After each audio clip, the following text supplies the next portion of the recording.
Now we move on to the review portion of the podcast, where we will start out with a review of Fast and Furious presents Hobbs and Shaw.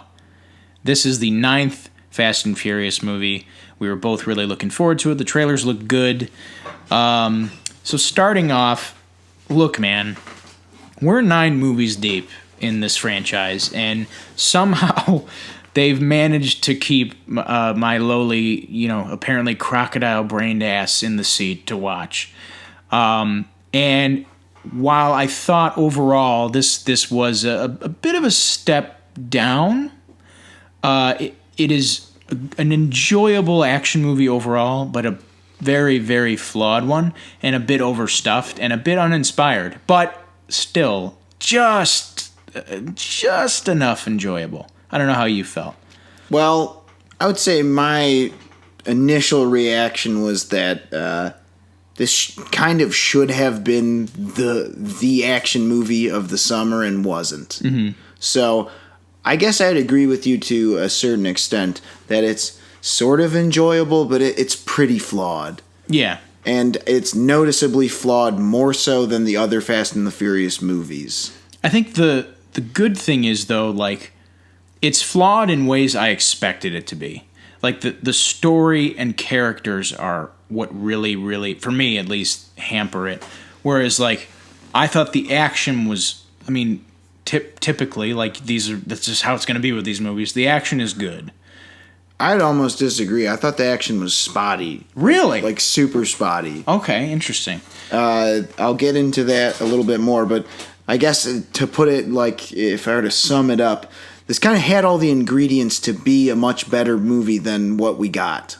Sure. You had David Leitch directing. Mm-hmm. You had The Rock and Jason Statham starring and reprising their roles in this universe. And then, of course, you have Idris Elba as the villain. What more could you really ask for? You got an upcoming, potentially breakout star in the form of Vanessa Kirby as a side supporting character. Just, like, kind of on and off between, like, being used and not. Like, she was kind of, it's like, wow, where have we seen this? Vanessa Kirby underutilized in a major franchise? Mm-hmm. They gave us a lot more of her in this, obviously, than they did in Fallout, but I agree even with you. Still underutilized. So we'll start with the plot now. Mm-hmm. The plot revolves around a super secret scientific organization that wants to spread a virus so that only those who are worthy of life can be left on Earth.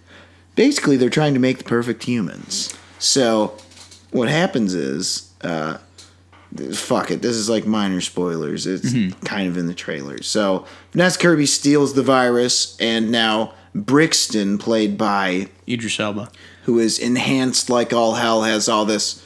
He's basically a cyborg. Mm-hmm. He's got all these enhancements, and he's working for this organization. He wants to get the virus back, so he's pissed and wants to find Hattie Shaw, played by Vanessa Kirby. So she enlists sort of unwillingly in the help of the form of her brother Deckard Shaw and his best bud, I guess. Sort of not really, in the forms of Luke Hobbs, played by Dwayne "The Rock" Johnson. So, right off the bat, with that whole sci-fi element, I thought it was okay, but it kind of messed with the rules of the world. I couldn't help but think Fast and the Furious, even though it's exaggerated real life. Mm-hmm. There's no lasers, there's no magic.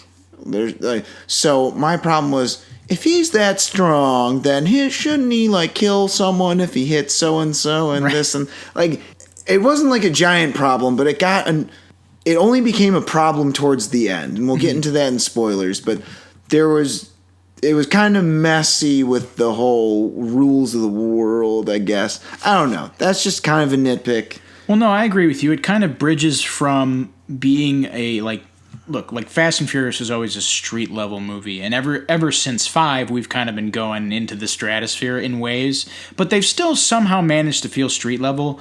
This kind of starts to feel like a James Bond movie. Right, and I don't know. Or like a Mission Impossible, sort of, kind of. Right. And it didn't do it too much for my taste, but it did start to veer towards that. And I guess, like, that's kind of my thing is, if you're going to do that, I don't really care, because at the end of the day, this kind of felt like we're just putting Fast and the Furious in front of this. Yeah, it definitely felt more of a spin-off. But even still, I kind of felt like there needed to be some sort of consistency within these new sets of rules. There was a little bit. The only least common denominator is like every set piece does, for the most part, revolve around vehicles. Yeah, but that's one thing I gotta say that I thought kind of sucked in this movie. What's that? Most of the vehicle scenes were not, like, for the exception of one in the third act, most of the vehicular scenes were not that good. They're really? I thought they were really CGI'd, and well, I'll agree with you there. The CGI, especially with the certain scene in London, is spotty. It does not look all that good. Mm-hmm. And Fast and the Furious, I guess, again, to bring it back to street level, that's one thing that they kind of pride themselves on, is they try to use as much practical effects as they can with driving. Or at least doing that, like, real driving over, matted over, whatever the hell. Yeah. At least, you know what I'm talking about? Where, sure. Yeah. They try to make it look as real as possible. And pretty much all the vehicle scenes looked super fake in this. And the hand-to-hand stuff was good, except there's one hand-to-hand fight scene that was pretty shitty. It had a lot of bad guys waiting for their cue. Was it in the beginning of the movie? No, but it's sort of in the middle. But okay. It was actually highlighted in one of the trailers, but it's one of those things where the bad guys look like they're waiting for their cue. And I know there's a way to make it convincing where they all go one-on-one and you don't think about it. But this time it just looked very, all right, now here I go. Oh, now I'm going to get punched. It just looked very, very one and two and step. It just did not flow. Yeah, I didn't think. For me, honestly, the standout shit was the vehicle stuff. Like, and again, this isn't like fucking cars falling out of a parking garage good, but it's like there's a scene involving a truck, and like they're driving away from like a smokestack that's falling down. Yeah, and that was cool. And like there's a scene that's like a chase scene with the motorcycle, and there's a stunt involving a double-decker bus that's really cool. And then there's a scene at the end involving a helicopter that's the best scene in the whole movie because it's the most unique set piece. That was kind of the thing, is we'll get to that in spoilers. I thought that was really the only, wow, now that's a Fast and Furious type dumb but fun kind of moment. The rest just kind of felt kind of standard fare, I guess. Sure.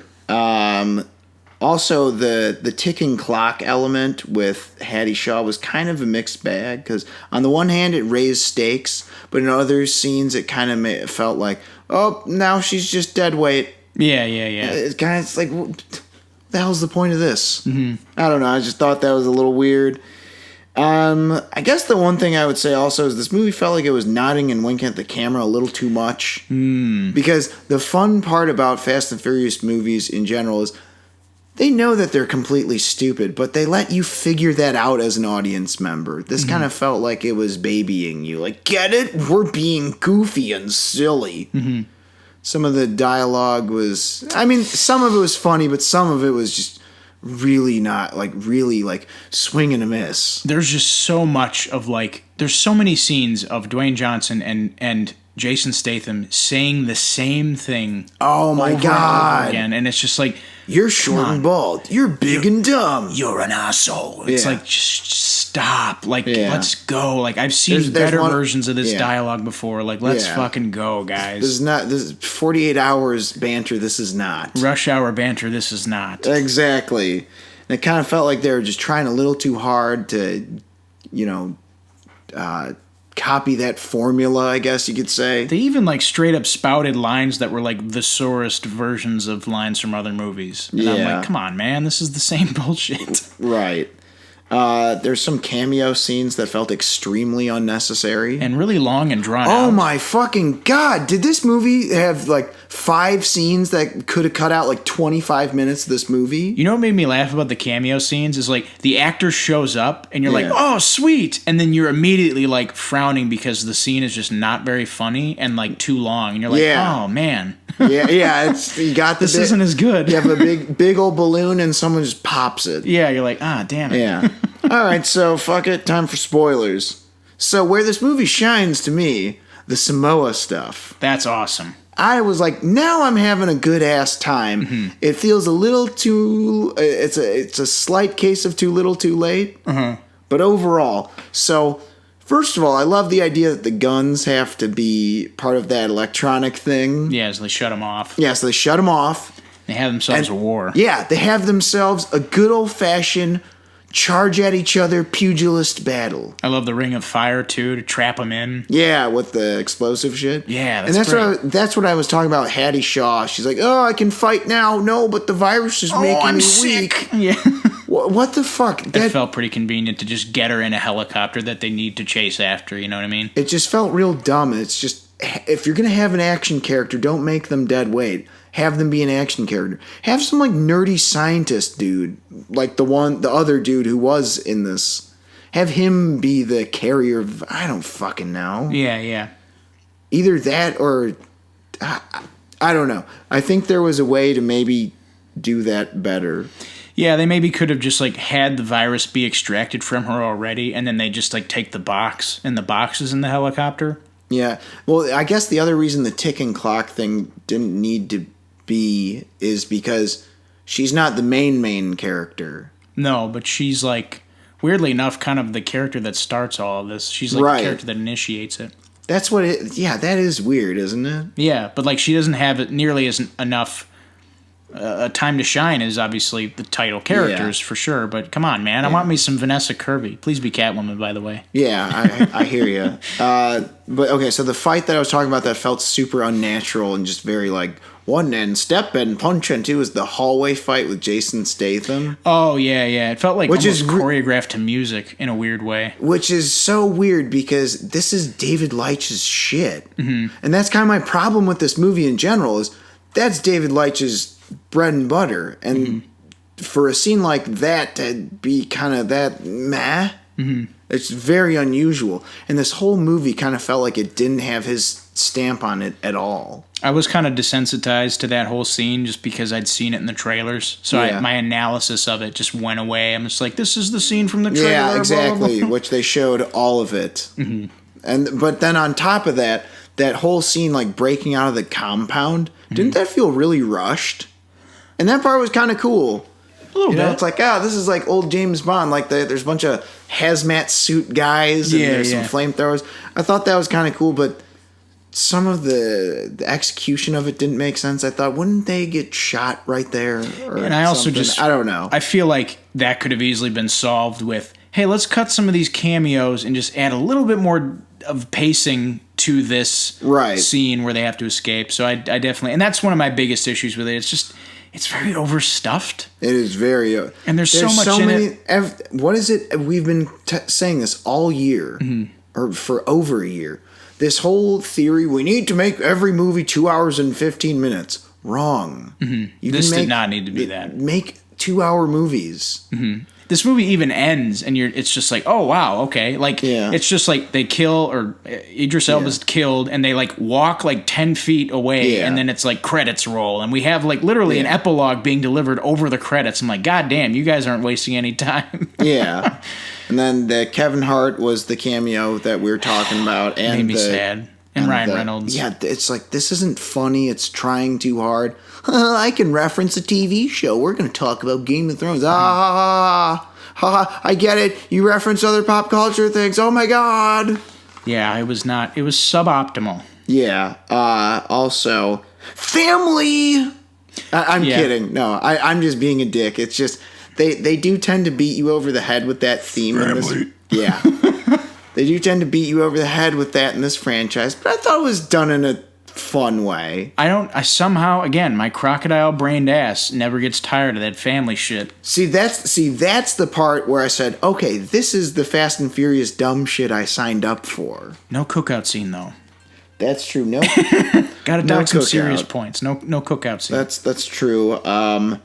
What was the other thing? Okay, that last fight scene, I felt like the way they beat him, that felt like it was written by a 6-year-old. We just gotta hit him at the same time. No. It's like, no, one of them has to take the hit, and then the other one hits him after he takes the hit. even though they'd be dead if they're punched like once by a dude that strong. But you know, this guy has like I'm assuming he is like the Fast and Furious equivalent of an adamantium skeleton. They should have at least done the water's affecting his circuitry. Right. Something. And then there's another thing that really bugged me about this movie, I guess, the whole secret organization. I thought that was going to be Ryan Reynolds. That would be amazing, but no, but like I can't stand this. Everything's a goddamn TV show. Sequel bait, yeah. Just let the one thing be its one thing, and then add shit later. Like Lethal Weapon 1, I don't even know who the fuck the bad guy is. The diplomat community, he's not like, I want revenge for the guy who shot at the Christmas tree parking lot in the first one. And you know what the thing is about the Fast and Furious movies is they don't do that in the movie. They'll like do some shit in the next movie and retcon it talking about the movie you'd already seen. Like they very rarely set shit up for sequels. They're always like, oh, in the last movie you didn't know this, but this character did this and didn't die and also lost their memory, and like they do that shit. Yeah. So this felt way more overtly just like the next movie's coming out in 2 years and like okay, got it. I didn't hate it. Yeah. I didn't hate it. I will say this, it's probably the worst Fast and Furious movie I've seen since 2 and 3. Yeah, but even then it's like I thought it was fine. Like it's watchable and enjoyable, and like there are a couple of really good scenes. I had mile high expectations though. See, I think that might be where we differ. I was like, this wasn't my movie of the summer. There's another movie coming up in this podcast that we'll talk about. But this, I was like, yeah, this. I hope this is really good. Yeah. And it wasn't. It was good. Yeah. For me. Overall, I think The Rock and Jason Statham were good in their roles when they weren't trying too hard. Mm-hmm. And Vanessa Kirby was underutilized, but also good in her role. And then I really liked Idris Elba's Brixton. That guy just keeps getting underutilized and shit. Where I'm like, dude, you're a leading ass man, and you're just the villain in a lot of stuff, and you're, oh man. So, do you want to move on to scores? Yeah. Give us your final thoughts. Again, as I said, not the best Fast and Furious movie. Very suboptimal in terms of dialogue, character, and plot. But the action pleased me. I found it to be just good junk food, turn your brain off type stuff. It is a little too bloated, but yeah, it's pretty decent. I gave it a 7. It's my go-to. Of course. All right, so I thought my overall kind of 2 cents, I thought it was overall pretty good. Thought most of the hand-to-hand scenes were pretty rad. The Samoa scenes were probably my favorites. And even though the reasoning behind the last fight scene was dumb, the fight scene itself was good. Sure. And the helicopters That's awesome. chaining the cars together. I'm like, this is the shit I signed up for. But overall, felt like any semi-generic studio blockbuster action movie. So I give this a 3 out of 5. Yeah, it's like you're eating Twizzlers, and you're like, this is okay, but they're just not red vines. Yeah. So 7 plus, 7. That's a 7 plus a 6? 3. Or 6. How dare you? That I converted it to my shitty scale. Your witchcraft rating scale. 7 plus 3 is a 10 out of 15. So that's not the best, but it's okay. It's okay. So that'll do it for our review of Why the hell is Asa Gonzalez only in one scene?